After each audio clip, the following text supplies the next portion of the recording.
అందరికీ నమస్కారం. నేను మీ లంక నరసింహు. నిన్న బీసీలకు 42% రిజర్వేషన్ విషయంలో హైకోర్టు స్టే విధించడం జరిగింది. అందరూ తెలిసిన విషయమే.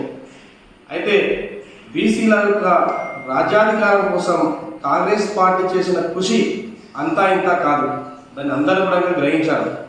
ముఖ్యంగా కులగణన చేసి బీసీల యొక్క వాటాలను తేల్చి ఆర్డినెన్స్ రూపంలో బీసీలకు రాజ్యాధికారం కట్టే విధంగా ప్రయత్నం చేయడం జరిగింది.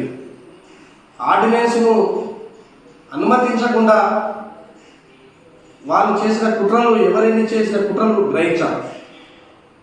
మళ్ళీ ముఖ్యంగా అనుమతి కొరకు కేంద్ర ప్రభుత్వం ద్వారా మెడలు వంచడానికి పెద్ద ఎత్తున ఢిల్లీలో ధర్నాలు కూడా నిర్వహించడం జరిగింది. అందరం కూడా తెలుసు. అక్కడితో ఆగకుండా కూడా జీవో నంబర్ 9 ద్వారా ఏదైతే బీసీలకు దక్కాల్సిన వాటా గురించి కాంగ్రెస్ ప్రభుత్వం చేసిన కృషి మరవలేనిది. అందరం కూడా చూశాం. ఇన్ని విధాలుగా చేసి బీసీలపై ఉన్న ప్రేమను రెండు పార్టీలు కూడా బీజేపీ కానీ బీఆర్ఎస్ కానీ సమతి తల్లి ప్రేమను చూపించి ఈ యొక్క జీవోను అడ్డుకోవడానికి నానా కష్టాలు పడిన విషయం అందరికీ తెలిసిందే. నేను ఒకటే అడుగుతున్నా, మీకు బీసీలపై ఎలాంటి చిత్తశుద్ధి ఉన్నా బీజేపీ పార్టీ కేంద్రంలో ఉంది కాబట్టి అక్కడ మా బీసీలకు న్యాయం జరుగుతుందని ఒక్క మాట చెప్పకుండా ఈరోజు కాంగ్రెస్ పైన బుద్ధ జరుగుతున్నారు. బీఆర్ఎస్ ప్రభుత్వం 10 సంవత్సరాలు రాష్ట్రంలో అధికారం ఉండి కూడా బీసీలకు ఒక్క న్యాయం కూడా చేయకుండా ఈరోజు కాంగ్రెస్ ప్రభుత్వం ఇంత పెద్ద సాహసానికి మీరు ఒడిగట్టితే మీరు కాలు బట్టి గుంజి బీసీలను ఏలన చేసింది ఈ బీజేపీ ప్రభుత్వం, బీఆర్ఎస్ ప్రభుత్వం.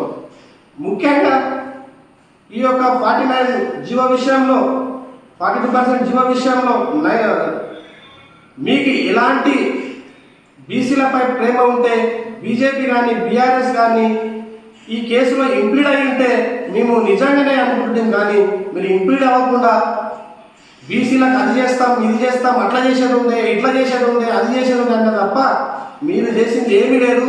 చేసిన వాళ్ళని కాలు బట్టి గుంజి ఈరోజు బీసీలను కించపరిచి బీసీల యొక్క రాజ్యాధికారానికి మీరు జీర్ణించుకోలేక ఎన్ని కుట్రలు అన్నీలో అందరూ కూడా గ్రహించారు. మేము ఒకటే చెప్తున్నాం, ఇంత పెద్ద సాహసానికి ఒడిగట్టిన కాంగ్రెస్ పార్టీ భవిష్యత్తులో మళ్ళీ 42% రావాలంటే ఒక కాంగ్రెస్ ప్రభుత్వంతోనే సాధ్యమవుతుందని చెప్పి మేము ఈ దాని ద్వారా తెలియజేసుకుంటున్నాం. కాబట్టి మీ యొక్క సవతి తల్లి ప్రేమలు అందరూ గ్రహించారు. రేపు జరగబో దీనిలో ఖచ్చితంగా కాంగ్రెస్ పార్టీ బీసీలకు 42% ఇస్తుందనే నమ్మకంతో మేము తెలియజేస్తున్నామని చెప్పి ధీమాగా ఉన్నామని చెప్పి తెలియజేస్తున్నాం. కాబట్టి ఈ రెండు పార్టీల కూడా తెలంగాణలో బీసీలు నమ్మే పరిస్థితిలో లేరు. కాబట్టి మీరు ఇప్పటికైనా కూడా మీ పద్ధతి మార్చుకొని బీసీలపై ఉన్నటువంటి సవతి తల్లి ప్రేమను చూపించకుండా బీసీలకు సపోర్ట్ చేయాల్సిందిగా కోరుకుంటున్నాం.